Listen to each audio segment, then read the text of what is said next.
Hello everyone, welcome to session number 35, and the topic of our discussion in this session is the play A Streetcar Named Desire, written by American playwright Tennessee Williams.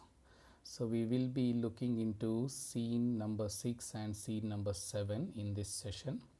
We'll try to analyze the major events and incidents and try to make a critical analysis of these events in the play A Streetcar Named Desire. So before we proceed with this session, let me recall things we learned in the last session. So when we understood scene number 5, so there are so many important things which are revealed to the readers and the audience that now Stanley is aware of the past of Blanche. He knows everything about what happened with Blanche when she stayed in Laurel, Mississippi, and what made her to lose her job, and how she became a very infamous person in Laurel because of her stay in a hotel called Flamingo. So this is something very shocking for Blanche to accept.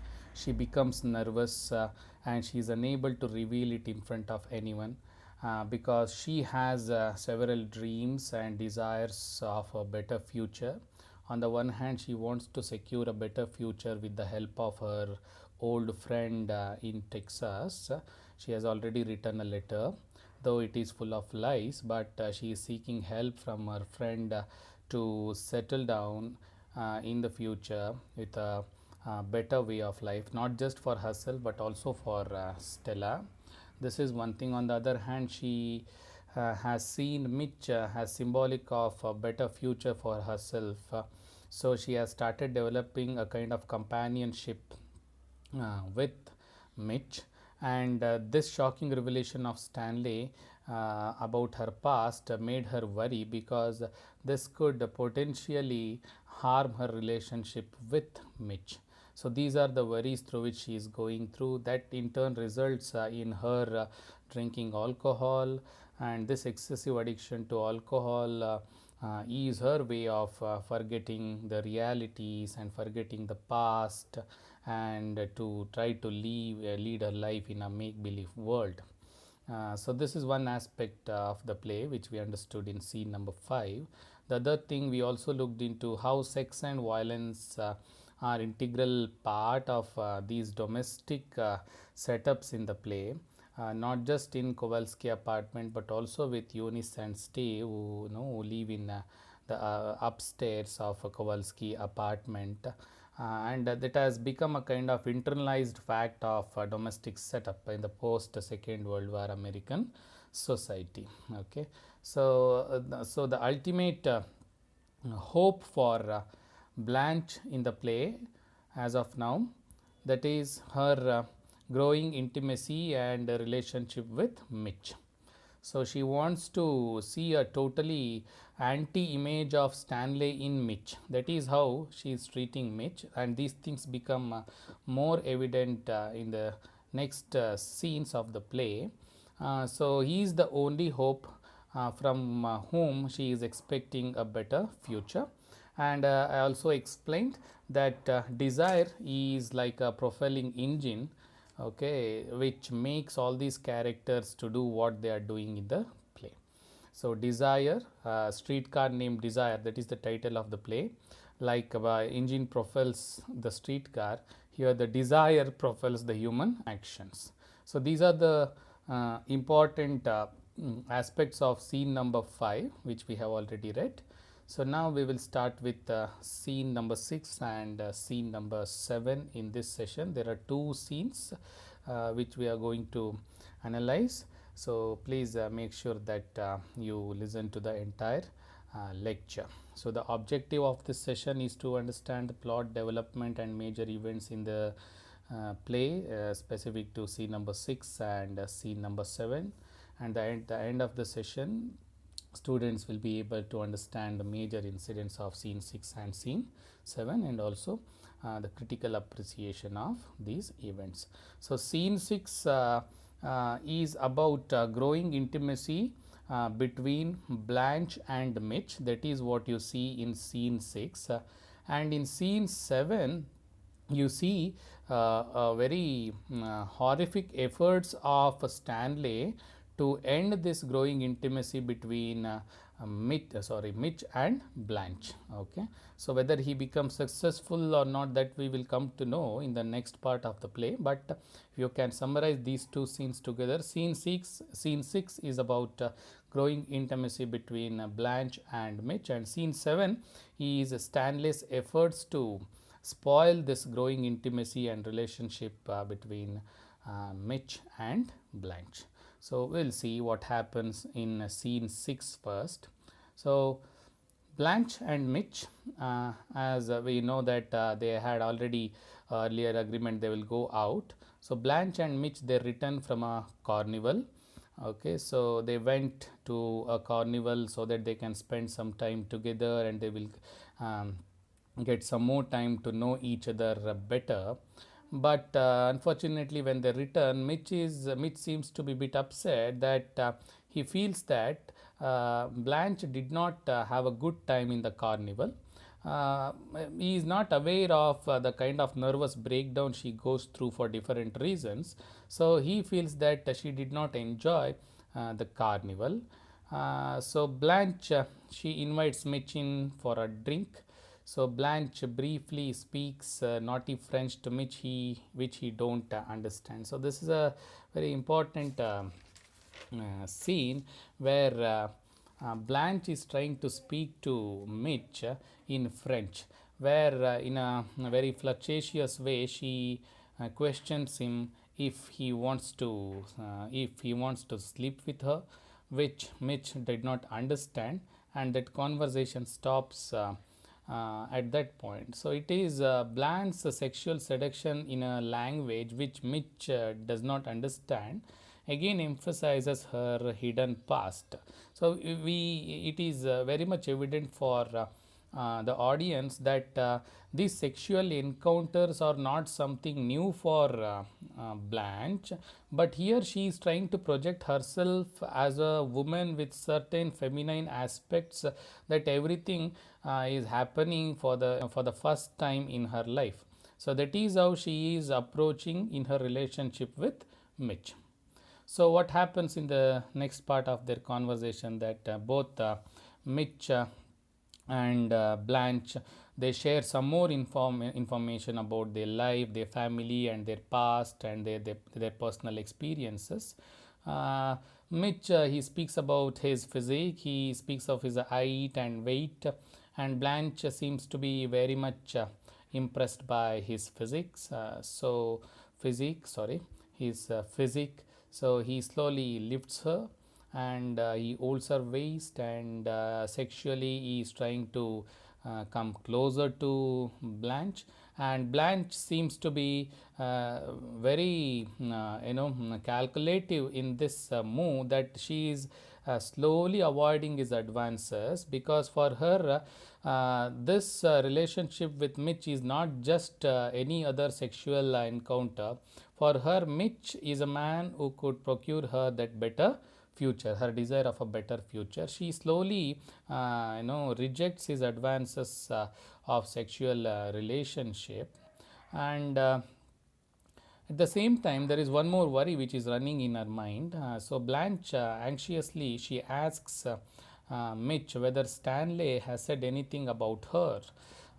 So Mitch says no, and Mitch asks Blanche's age, but she deflects the question. So what is running in the mind of Blanche is her suspicion that what happens if Mitch comes to know about her sordid past.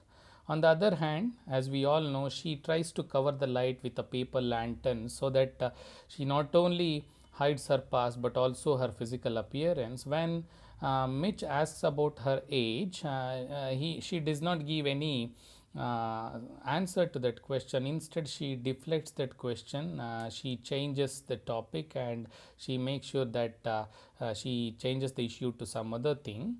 Okay, so what happens next, that Blanche and Mitch, they talk about Mitch's mother who is terminally ill, and Mitch also expresses that he is totally devoted to her. He is the one who has to take care of her ill health. So, how much he is dedicated to the health of his mother, that is what Mitch explains in scene number 6. This is what he reveals about his personal life, his intimacy with his mother, who is terminally ill, and also suggesting the fact that if Blanche has to stay with him in future, it is her responsibility also to take care of his mother. Maybe he is suggestive of this particular fact. And we also come to know that Blanche, at this point of the play, she reveals one important information about her past to Mitch. We already know what has happened with her marriage earlier, so she reveals the fact. So she is not hiding anything here. She tells the truth. She tells that they were only teenagers when they were married, when Blanche was married to a man. No, she was still a teenager, and she also reveals the fact that it is Blanche who eloped with him, and later she discovers his secret of being a homosexual, and she found him in bed with someone else. So this was a kind of shocking experience for her, not just because she found her husband sleeping with someone else. Maybe she is a woman who is not approval of these same sex relationships, something she is not able to understand, and maybe it is this particular experience which has made her to develop a kind of love-hate relationship with Stanley, because the image of Stanley is exactly opposite to the image of her dead husband, who turns out to be homosexual for her. So the scene continues. So once again during the dance, Blanche had pulled you know hmm, she tells about her past, where she tells once during the dance with her ex-husband, who is no more. Blanche had pulled the boy to her and said that she knows everything by saying, I know, and you disgust me. Look at the word she uses. His behavior, homosexual behavior, it is disgusting for her, something she cannot digest. So, which makes that young boy, her husband, to leave the dance in the middle. The boy broke away, and in a tense rush of blood, he shoots himself and he kills himself. That is how she loses her husband, and that is how she becomes the part of that tragedy in her marital life.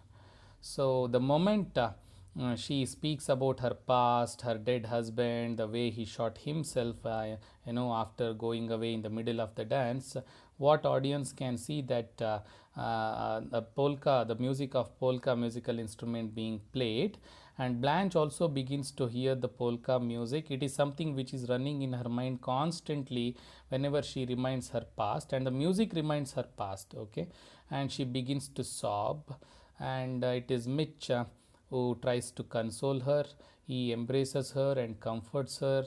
So as soon as he tries to embrace her and console her, gradually the polka music fades away. Okay, so Mitch is the one who can take Blanche away from her sordid past. So the moment he touches her, he embraces her with love and affection, that music of polka, it slowly fades away. So that is symbolic of saying that Mitch is the only hope for her better future. And Blanche, she is very grateful for Mitch, and she says, sometimes there is God, so quickly anything can change. Yes, sometimes there is God. So a kind of belief is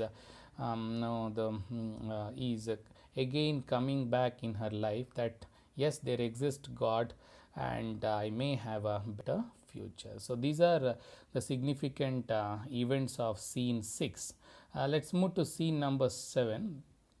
So now it is the month of September, mid-September, one late afternoon, and Stella is in her kitchen. She is preparing for Blanche's birthday celebration. She is preparing a cake. So now we come to know that it is the time of the play where the main event is going to happen, because the birthday of Blanche is not just a part of celebration, it is the time when more shocking revelations come out. Okay, so Stella is making preparation for Blanche's birthday celebration.